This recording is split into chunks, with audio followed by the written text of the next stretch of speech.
फ़क़द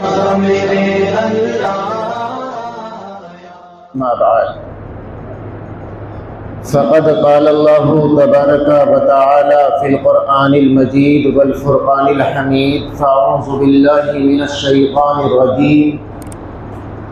बिस्मिल्लाहिर रहमानिर रहीम वमन आरज़ा अन ज़िक्री फ़इन्न लहू मईशतन ज़ंका। सदक़ल्लाहुल मौलानुल अलियुल अज़ीम। अन अबी हुरैरता रज़ियल्लाहु तआला अन्हु क़ाला क़ामा फ़ीना रसूलुल्लाहि सल्लल्लाहु अलैहि वसल्लम ज़ाता यौमिन फ़ज़करल गुलूलु फ़अज़्ज़महु वअज़्ज़म अमरहु वक़ाला ला उल्फ़यन्ना अहदकुम यजीउ यौमल क़ियामति वयक़ूलु या रसूलल्लाहि वअला रक़बतिहि बईरुन लहू रुख़ाउन फ़यक़ूलु या रसूलल्लाह सल्लल्लाहु अलैहि वसल्लम अग़िस्नी फ़अक़ूलु ला अमलिकु लका ज़र्रा क़द अबलग़तुक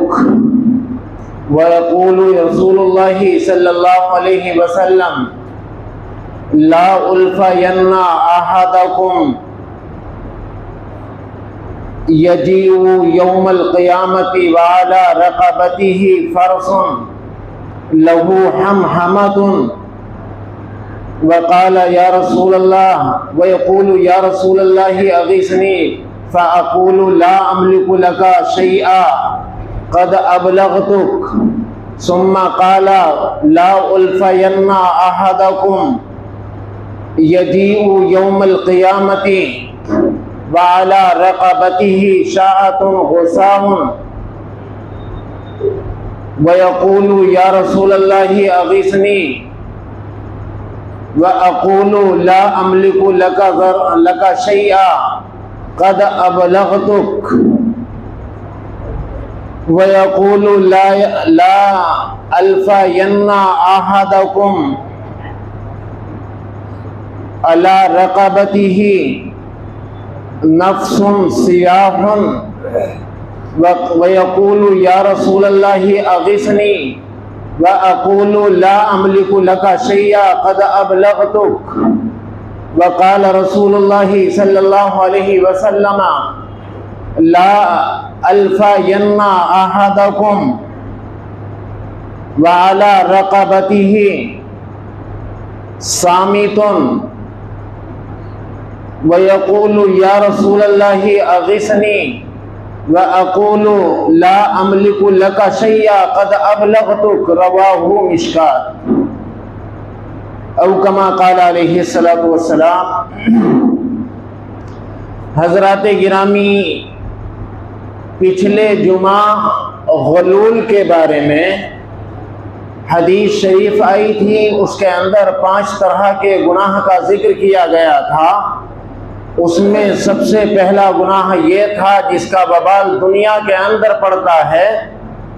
उसका पहला वबाल ये था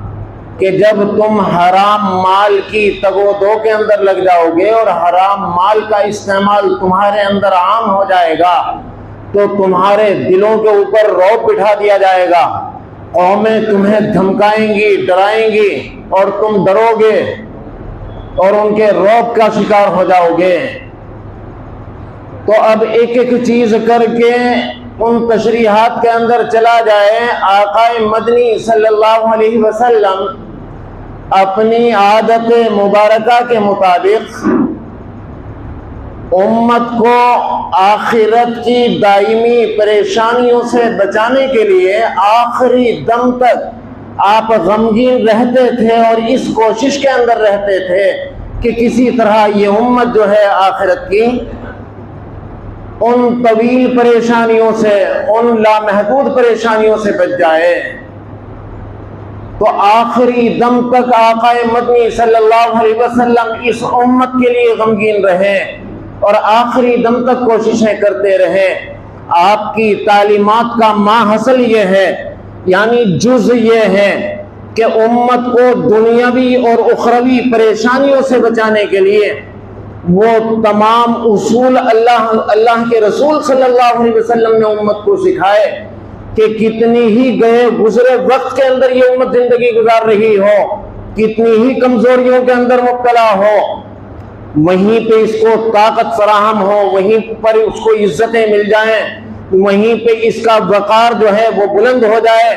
और अल्लाह तबारक व तआला की नजरों के अंदर ये इज्जत के साथ दुनियावी जिंदगी का सफर पूरा करे और आखिरत में अल्लाह तबारक व तआला इनको बड़े बड़े इनामात से नवाजे। वो उसूल आक़ाए मदनी सल्लल्लाहु अलैहि वसल्लम उम्मत को सिखा कर गए हैं। तो आइए ये हदीस मुबारक जिसके अंदर जिक्र फरमाया जनाब नबी करीम सल्लल्लाहु अलैहि वसल्लम ने, तो फरमाया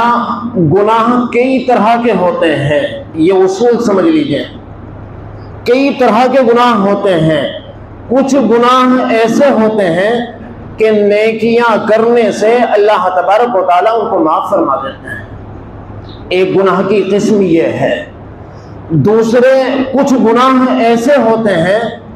कि आदमी बीमार पड़ा, उसने उस बीमारी के ऊपर सब्र किया, तौबा तिल्ला की, अल्लाह तबारक व तआला उसके जरिए से उन गुनाहों को माफ फरमा देते हैं। ये दूसरी किस्म गुनाहों की है। एक तीसरी किस्म गुनाह की है। तीसरी किस्म गुनाह की ये है कि जब तक ये रो धो के अल्लाह तबारक व तआला के सामने ताइब ना हो जाए और अल्लाह तबारक व तआला को राजी ना कर ले, अल्लाह तबारक व तआला इसके गुनाहों को माफ नहीं फरमाते। ये तीन किस्में गुनाहों की वो हैं कि इन मराहिल से बंदा अपने इख्तियार से आसानी के साथ अपने गुनाहों की तलाफी कर लेता है, अल्लाह तबारक व तआला उसको माफ फरमा देता है। लेकिन एक गुनाह की खतरनाक किस्म है, इतनी खतरनाक किस्म है कि फरमाया कि ये गुनाह, इस गुनाह की सिफारिश अल्लाह तबारक व तआला भी माफ नहीं फरमाएंगे और आकाए मदनी सल्लल्लाहु अलैहि वसल्लम जो सबसे बड़े सिफारिशी कल क़यामत के रोज होंगे, आप भी उस गुनाह करने वाले से मुंह मोड़ लेंगे और ला ताल्लुकी का इजहार फरमा देंगे कि मेरा तेरा कोई ताल्लुक नहीं है, मैं रब्बे करीम के सामने तेरे इस गुनाह की सिफारिश नहीं कर सकता। अब जिससे आकाए मदनी सल्लल्लाहु अलैहि वसल्लम अपना रुख फेर लें और साफ इनकार कर दें सिफारिश करने का भी, उसके लिए क्या ठिकाना होगा, उसके लिए बचने की कोई गुंजाइश नहीं होगी। उसी गुनाह का इस हदीस शरीफ के अंदर तज़किरा फरमाया गया। ये जो एक लंबी हदीस मैंने बयान की आपके सामने, सईदना हजरत अबू हुरैरा रज़ी अल्लाह तआला अन्हु बयान फरमाते हैं कि जनाबे नबी करीम सल्लल्लाहु अलैहि वसल्लम एक रोज हमारे दरमियान खड़े हुए और खड़े होकर एक गुनाह की कबाहत, शनात, उसकी बुराई बहुत ही एक अलग अंदाज के अंदर अल्लाह के रसूल सल्लल्लाहु अलैहि वसल्लम ने उस गुनाह की नहूसत और उस गुनाह की बुराई बयान फरमाई और फरमाया कि देखो, यानी पूरी उम्मत के लिए ऐलान है कल क़यामत तक के लिए आक़ा मदनी सल्लल्लाहु अलैहि वसल्लम का, कि कल को मेरे सामने यह हालत ना आए तुम लोगों की, तुम में से कोई एक बंदा भी मेरे सामने इस हालत के अंदर कल क़यामत के रोज ना आए कि उसके गर्दन से लटका हुआ ऊंट हो और वो मुख्तलिफ किस्म की आवाजें निकाल रहा हो और पूरे मैदान महशर को ये बता रहा हो कि ये इतना बड़ा मुजरिम है, इसने मेरी हक तलफी की थी, और वो उसकी गर्दन के अंदर लटका हुआ हो और वो उससे जान बचाने की कोशिश कर रहा हो, लेकिन उसकी जान ना बच पा रही हो, मैदान महशर के अंदर परेशान और सरगर्दा वो भागा फिर रहा हो, जब उसे बचाव की कोई शक्ल नजर ना आए, फिर वो मेरे पास आए और मेरे पास आकर कहने लगे, या रसूल अल्लाह गिस्नी, अल्लाह के रसूल मुझे बचा लीजिए, इस परेशानी से बचा लीजिए। तो रसूल अकरम सल्लल्लाहु अलैहि वसल्लम फरमाते हैं कि अगर ऐसा हक तलफी करने वाला अपनी जान बचाने के लिए मेरे सामने आएगा और सिफारिश के लिए कहेगा, फरमाया ला अमलिकु लका शैया, मैं तुम्हारी कोई मदद नहीं कर पाऊंगा। फरमाया क्यों? कि मैंने अपनी तमाम तर मेहनतें उम्मत को उन परेशानियों से बचाने के लिए लगा दी थी और सारे उसूल सिखा दिए थे और बता दिए थे। जब सारे उसूल बता दिए गए थे, इन गुनाहों से बचा दिया गया था, इन मुसीबतों से आगाह कर दिया गया था, फिर मेरे सामने इस हालत के अंदर आएगा तो मैं तो यही कहूंगा, कद अबलगतुक, मैंने तो इस गुनाह के बारे में बता दिया था कि ऐसा हाल होगा कल कयामत के रोज, ला अमलिकु लका शैया, मैं तुम्हारी कोई मदद नहीं कर पाऊंगा। फिर फरमाया जनाब नबी करीम सल्लल्लाहु अलैहि वसल्लम ने कि ला उल्फयन्ना अहदकुम अला रक़बतिही फरसुन हमहमतुन यजीउ यौमल क़ियामती व यक़ूलु या रसूल अल्लाह अग़िस्नी, ऐसा ना मैं तुम में से किसी को पाऊं कि उसकी गर्दन के अंदर घोड़ा लटका हुआ हो और वो मुख्तलिफ आवाजें निकाल रहा हो, ताकि मैदान महशर को ये पता चल जाए कि इसने इसकी हक तलफी की थी, और वो आके फिर यही मुझसे फरियाद करें कि अल्लाह के रसूल मेरी सिफारिश फरमा दीजिए, मेरी मदद कर दीजिए, और मैं उससे ये कहूं ला अमलिकु लका शैया, मैं आज तेरी कोई मदद रब्ब करीम के सामने तेरी कोई सिफारिश इस गुनाह के बारे में नहीं कर पाऊंगा। कद अबलगतुक, मैंने तो इस सिलसिले में पहले ही बता दिया था। फिर रसूल अकरम सल्लल्लाहु अलैहि वसल्लम ने तीसरी बात फरमाई कि तुम में से मैं किसी को इस हाल के अंदर ना पाऊं कि कल कयामत के रोज उसकी गर्दन से बकरी भेड़ें लटकी हुई हों और वो मुख्तलिफ किस्म की आवाजें निकाल रही हों और मैदान महशर को बता रही हों कि ये है हक तलफी करने वाला, और फिर वो मेरे पास आए जब उसे जान बचने की कोई शक्ल नजर ना आए और मेरे पास आकर यही कहें या रसूल अल्लाह अग़िस्नी,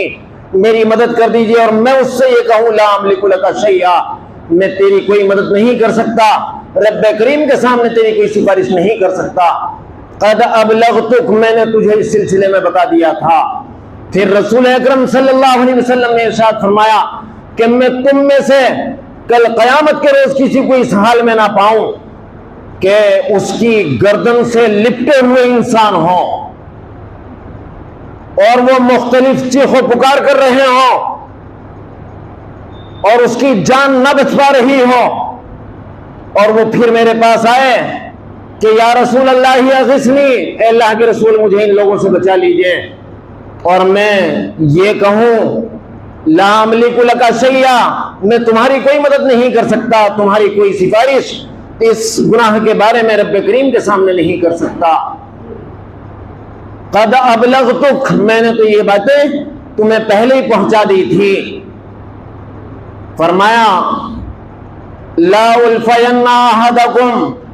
लहु अला रक़बतिही रुक़ाउन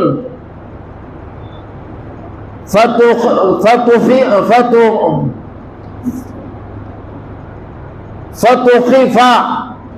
लहू व यक़ूलु या रसूल अल्लाह अग़िस्नी, इस हाल में मैं किसी को ना पाऊं तुम में से कि कपड़ों का गट्ठर उसकी गर्दन से लिपटा हुआ हो और वो उससे छुटकारा चाह रहा हो और उसे कोई शक्ल बचाव की ना मिल रही और मेरे पास आए और कहे या रसूल अल्लाह अग़िस्नी, और मैं ये कहूं ला अमलिकु लका शैया क़द अबलगतुक, मैंने तो पहले ही पहुंचा दी थी ये बात। और फिर फरमाया कि ला उल्फयन्ना अहदकुम व अला रक़बतिही सामितुन, कोई बंदा तुम में से मेरे सामने इस हाल में ना आए कि सोना चांदी और मुख्तलिफ माल और जमीनें उसकी गर्दन से लिपटी हुई हो और उसे बचने की कोई शक्ल नजर ना आ रही हो, और वो ऐसी मोहताजगी के आलम में मेरे सामने आए और आकर मुझसे फरियाद करे और मैं उससे ये कह दूं ला अमलिकु लका शैया, मैं आज तुम्हारी कोई मदद नहीं कर सकता, कद अबलगतुक, मैंने तो ये बात तुम्हें पहुंचा दी थी। इसके अंदर सारी हदीस शरीफ के अंदर इन सारी चीजों का ताल्लुक हक तलफी और खयानत से है। सारी चीजों का ताल्लुक हक तलफी से है और खयानत से है। अमानत में खयानत करना, आदमी ताकत के नशे में, पहाड़े के नशे में, अपनी चर्ब जुबानी के नशे में कमजोर को दबा लेता है, कमजोर को तन्हा बेयार और मददगार पाता है और मुख्तलिफ जराए से उसके ऊपर केस चलवा देता है, उसके ऊपर लोगों की चढ़ाई कर देता है। किसी का कत्ल कर दिया गया, किसी का माल दबा लिया गया, किसी की जमीन दबा ली गई, किसी के माल में धोखेबाजी करके और उसके माल को हड़प लिया गया। कहीं दो बंदे साजे का कारोबार करते हैं, एक को हवा तक नहीं और एक ने उसका माल हड़प कर लिया। फरमाया अल्लाह तबारक व तआला देख रहे हैं। यहां दुनिया के अंदर वक्ती तौर पर तुम अपनी हुज्जतबाजियों से, अपने दबदबे से और अपने तुम पहाड़ों से और अपनी ताकत के नशे से तुम किसी गरीब को, किसी कमजोर को दबा सकते हो, किसी कम अकल को दबा सकते हो, किसी भोले भाले को उसे लूट सकते हो, उसका माल मार सकते हो। लेकिन फरमाया कल कयामत के रोज ये चीजें इसकी गर्दन से लिपटी हुई होंगी और मैदान महशर के अंदर ये इधर उधर अपनी जान छुड़ाने के लिए जब कोई चारा नहीं मिलेगा, आका मदनी सल्लल्लाहु अलैहि वसल्लम के सामने जाएगा। आका मदनी सल्लल्लाहु अलैहि वसल्लम भी इससे मुंह मोड़ लेंगे और फरमाएंगे कि कद अबलगतुक, मैंने इस सिलसिले में बता दिया था कि मैं इस सिलसिले में कल कयामत के रोज तुम्हारी कोई मदद नहीं कर पाऊंगा। तो ये वो गुनाह है कि लाख तस्बीहात पढ़े, लाख नमाजें पढ़े, लाख रोजे रखे, हज करे, सदक़े करे, खैरात करे, लेकिन अगर किसी का माल दबा रखा है, किसी की हक तलफी कर रखी है, किसी का हक दबा रखा है, आज भाई भाई का हक दबा लेता है, पड़ोसी पड़ोसी की हक तलफी कर रहा है, आज भाई बहन की हक तलफी कर रहा है, वालिदैन की हक तलफी औलादें कर रही हैं। आज हर शहजोर कमजोर की हक तलफियां कर रहा है और दूसरों की रविश पे, दूसरी कौमों की रविश के ऊपर चल रहा है और ऐसी बेफिक्री जिंदगी गुजार रहा है कि गोया कि इसे मरना ही नहीं है और इसके सामने ये मामला आने ही नहीं है। फरमाया कि कल कयामत के रोज नहीं बच पाओगे। फरमाया हजरत आयशा सिद्दीका रज़ी अल्लाह तआला अन्हा बयान करती हैं कि क़ालत क़ाल रसूलुल्लाह सल्लल्लाहु अलैहि वसल्लम अद्दवावीन सलासा, कयामत के रोज तीन तरह के नामाए अमाल होंगे। नामाए अमाल के अंदर तीन तरह के जुर्म होंगे, तीनों हिस्से अलग अलग होंगे। एक यानी किताब एक ही होगी, उस किताब के अंदर तीन पार्ट होंगे अलग अलग। फरमाया पहला पार्ट, पहला हिस्सा उसका जो होगा दीवानुन अहदुम मिनहुम अल इशराकु बिल्लाह कौलिही ताला इन्नल्लाह ला यगफिरु अन युशरक व यगफिरु मा दूना ज़ालिक। पहला हिस्सा जो दीवान का होगा, नामाए अमाल का होगा, वो उसके अंदर अल्लाह तबारक व तआला की जात के साथ शिर्क अगर किसी ने किया होगा, फरमाया कि ये दीवान का वो हिस्सा होगा ला यगफिरुल्लाह, अल्लाह तबारक व तआला बिल्कुल भी माफ नहीं फरमाएंगे, शिर्क वाले को बिल्कुल भी माफ नहीं फरमाएंगे। फरमाया वो दीवानुन ला यतरुकुहुल्लाह, दूसरा हिस्सा इस दीवान का, इस नामाए अमाल का वो होगा ला यतरुकुहुल्लाह, जिसके सिलसिले में ये पूरी हदीस बयान की गई। फरमाया कि अल्लाह तबारक व तआला बिल्कुल भी छोड़ेंगे नहीं उसको, ला यतरुकुहुल्लाह, ये दूसरा हिस्सा है दीवान का। इसके अंदर फरमाया जुल्मुल इबादी बाज़ुहुम अला बाज़ हत्ता यक़तस्सुल इबादा फ़ीमा बैनहुम। अल्लाह तबारक व तआला बिल्कुल भी नहीं छोड़ेंगे उस शख्स को जिसने बंदों के हुकूक मार रखे होंगे, जिसने बंदों की हक तलफियां कर रखी होंगी। ये दीवान का दूसरा हिस्सा होगा। तो एक हिस्सा वो हुआ जिसका ताल्लुक डायरेक्ट अल्लाह तबारक व तआला की जात से है कि उसकी जात के अंदर, उसकी सिफात के अंदर किसी ने शिर्क किया होगा तो ला यग़फिरुल्लाह। तीसरा हिस्सा वो होगा, फरमाया कि अगर अल्लाह तबारक व तआला चाहे तो अपने हक को माफ कर दें और चाहे तो उसके ऊपर पकड़ कर लें। ये तीसरा हिस्सा होगा। तो ये जो दो हिस्से शुरू वाले हैं, उन हिस्से में तो माफी का, एक हिस्से में तो बिल्कुल माफी का कोई मामला नहीं है कि अल्लाह तबारक व तआला की जात के अंदर कोई शिर्क करे। और दूसरा वाला तब तक अल्लाह तबारक व तआला नहीं छोड़ेंगे जब तक वो बंदे के हुकूक का, जो हक तलफी का और अमानत और खयानत का जिसके अंदर ताल्लुक है, जब तक के अल्लाह तबारक व तआला पूरा पूरा बदला ना दिला दें, तब तक अल्लाह तबारक व तआला छोड़ेंगे ही नहीं। आज माशरे के अंदर ये बुराई इतनी शिद्दत के साथ फैल रही है कि किसी से उधार के पैसे मांग लिए, पहले से ही नीयत ये होती है कि उधार के नाम पे लूं, ऐसे मुझे देने का नहीं, उधार के नाम पे ले लिए और फिर उसके पैसे दबा लिए, फिर देता नहीं। कभी ये होता है कि बड़े भाई को जिम्मेदार बना दिया घर का, लेकिन वो छोटे भाइयों की हक तलफी कर लेता है। कभी कारोबार पे बड़े को बिठा दिया कि छोटों की सबकी देखभाल करेगा। यकायक बाप का इंतकाल हो गया, कोई पूछने वाला नहीं, कोई सुनने वाला नहीं, और क्या हुआ कि उसने सबकी हक तलफी कर ली। फरमाया क़ौली ला इलाहा इल्लल्लाह तनफ़उ व तरद्दु अन्हुमुल अज़ाब वन निक़मा हत्ता यस्तख़िफ़ु बिहा। बहनों की मीरास दबा रखी भाई जी। क्या होता है, बहनों की मीरास बाप के माल में से, बाप के तरके में से, और लड़के मालिक बन के बैठ जाते हैं, जबकि बहनें भी उसी घर की, उसकी जो बहनें हैं वो भी हिस्सेदार हैं बाप के माल के अंदर से, माल के, माँ के माल के अंदर से बहनें भी हिस्सेदार हैं। ये तो यहाँ गैर मुस्लिमों का तरीका है कि जहेज के नाम पे उसे दे दिया और सोच लिया कि बस इसका हक दे दिया, लाख जहेज दे दें, कितने ही सामान दे दें, लेकिन बाप की मीरास, बाप का छोड़ा हुआ माल, माँ का छोड़ा हुआ माल, उसके अंदर बहनें भी हिस्सेदार हैं।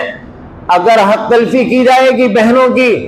ये उसी के अंदर शामिल है कि कल कयामत के रोज वो जमीन का टुकड़ा उसके गर्दन के अंदर लटका हुआ होगा, वह हक तलफियां लटकी हुई होंगी। और उसके बारे में अल्लाह के रसूल सल्लल्लाहु अलैहि वसल्लम ने फरमाया कि ला यतरुकुल्लाह, ये नामाए अमाल का वो हिस्सा है कि जिसको अल्लाह तबारक व तआला नहीं छोड़ेंगे जब तक के यक़तस्सु क़िसास ना दिला दिया जाए,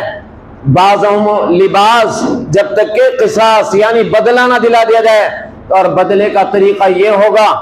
कि या तो उसकी नेकियां उसको दे दी जाएंगी, और अगर फिर भी हकदार बाकी रह गए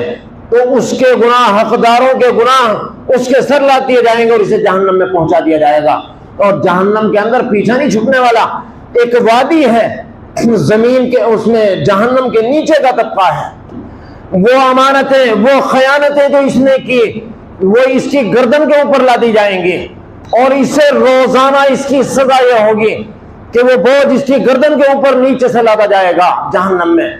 और वहां से कहा जाएगा कि इस अमानतों को लेकर चल, ऊपर उठ गया। जब वो निकलने के करीब आएगा, एक मुद्दत लग जाएगी वहां तक आने में, यकायक उसकी गर्दन से वो फिसल जाएगा, फिर वो नीचे जाकर पड़ेगा, फिर इसे इसी तरह से गुरज मारे जाएंगे। और वो वादी अंगारों से भरी हुई वादी है जिसके अंदर वो जाकर अमानत पड़ेगी, फिर वहां भेजा जाएगा, फिर ऐसे उठाता रहेगा। तो ये इतना सख्त मामला है। आज लोगों ने, दुनिया वालों की रविश के ऊपर, जिनकी तालीमी निजाम का मकसद दौलत हासिल करना, जिनका दुनियावी जिंदगी गुजारना, जिनके लिए दुनिया जन्नत है, उनका तरीका और उनका मकसद जिंदगी का यह है कि किसी भी तरीके से माल आए, बिल्डिंगें बने, बेहतरीन बूदोबाश हो, बेहतरीन लिबास हो, हम लोगों के साथ सुरखरुई के साथ जी सकें। फरमाया होशमंद इंसान इन बंगलों को, इन बिल्डिंगों को, इन लिबासों को, इन शान और शोभत को बिल्कुल तरजीह नहीं देगा। वो चाहेगा कि फक्र और फाके के अंदर वक्त गुजर जाए, तंगी के अंदर वक्त गुजर जाए, लेकिन किसी की अमानत का बोझ मेरे सर ना लगे, मेरी गर्दन में ना लटका हुआ मिले कल क़यामत के रोज। अब इसका तरीका जनाब नबी करीम सल्लल्लाहु अलैहि वसल्लम ने दो ही तरीके बताए। एक तरीका यह है कि जिसकी अमानत में खयानत हो गई, जिसका माल दबा लिया गया, जाके उसका माल वापस करें। और अगर हिम्मत नहीं है, वो चीज नहीं है, यानी वो चीज खर्च हो चुकी और दोबारा से इसके पास इतना है भी नहीं कि उसके बदले में वो दे ले जाकर, तो फरमाया जाके पैर पकड़ ले, रो ले, धो ले, उससे माफ करा ले। अगर उसने माफ कर दिया तो इसकी गर्दन छूटेगी, वरना इसकी गर्दन छूटने वाली नहीं। और अगर इसके बेटे, इसके भाई, इसका तरका, इसका मकान, इसकी जमीन इसके पास मौजूद है तो कहे कि मैं बेच के दे रहा हूं तेरी अमानत, लेकिन मुझे माफ कर, मुझे आखिरत की परेशानियों से डर है। तो आज उम्मत जिस तरह से बेफिक्री के साथ किसी का माल हड़प लेती है, आका मदनी सल्लल्लाहु अलैहि वसल्लम ने उन लोगों के लिए सख्ती के साथ इस हदीस शरीफ के अंदर फरमाया, कल क़यामत के रोज तुम मेरे सामने आओ और अगर मुझसे यूं कहो या रसूल अल्लाह अग़िसनी, अल्लाह के रसूल मेरी मदद कर दो, और मैं तुमसे ये कहूं ला अमलिकु लका शैया, मैं तुम्हारी आज कोई सिफारिश रब्बे करीम के सामने इस जुर्म के बारे में नहीं कर सकता, कद अबलगतुक, मैंने इस सिलसिले में तुम्हें पूरी की पूरी वजाहत कर दी थी, अब इसके पास कोई बचने का कोई चारा नहीं होगा और हलाकत ही हलाकत इससे लिपटी हुई होंगी। दुआ कीजिए अल्लाह तबारक व तआला हम सबको अमल करने की तौफीक अता फरमाए। व आखिरु दावाना अनिल हम्दुलिल्लाहि रब्बिल आलमीन।